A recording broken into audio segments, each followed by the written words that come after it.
In this weekly 5, we want to look at T-TESS dimension 2.4, which is differentiation. And this particular dimension says that the teacher needs to differentiate instruction, aligning methods and techniques to diverse student needs. So what does this mean? I think that when you look at differentiation, you're looking at a couple of different areas. One is that you have such a wide variety of instructional strategies that you can take whatever standard it is and have students use it in multiple ways. And through that, they tend to understand it at a much deeper level. The other part is that every student is different.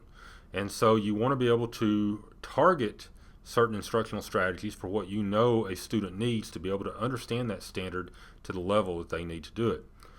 The other part right there is that within this area is you need to be able to know what the student needs. And monitoring is going to be very important for that.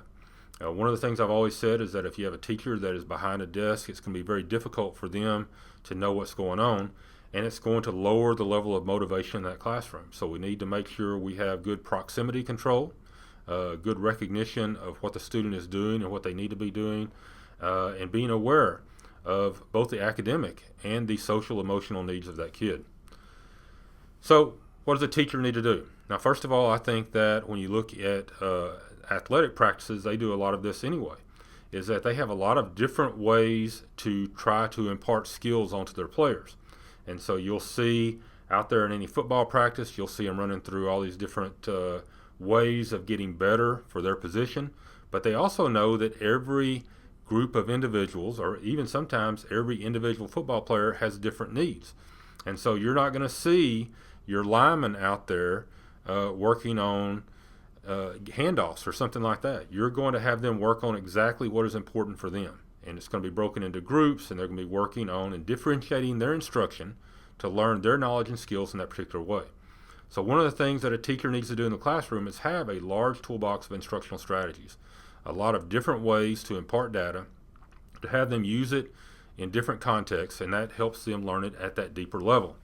You also need to make sure that you monitor student performance, adapt lessons when you see that it needs to be adapted.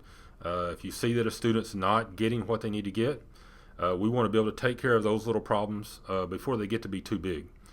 You want to make sure that you target the differentiation whenever possible, and that you address both the academic and the social needs of the student. Now, as an administrator, when you walk through, you're looking for those multiple instructional strategies. You want to make sure that when you walk in, they're not spending the entire time just lecturing, or frankly, sometimes even the entire time with hands-on activities.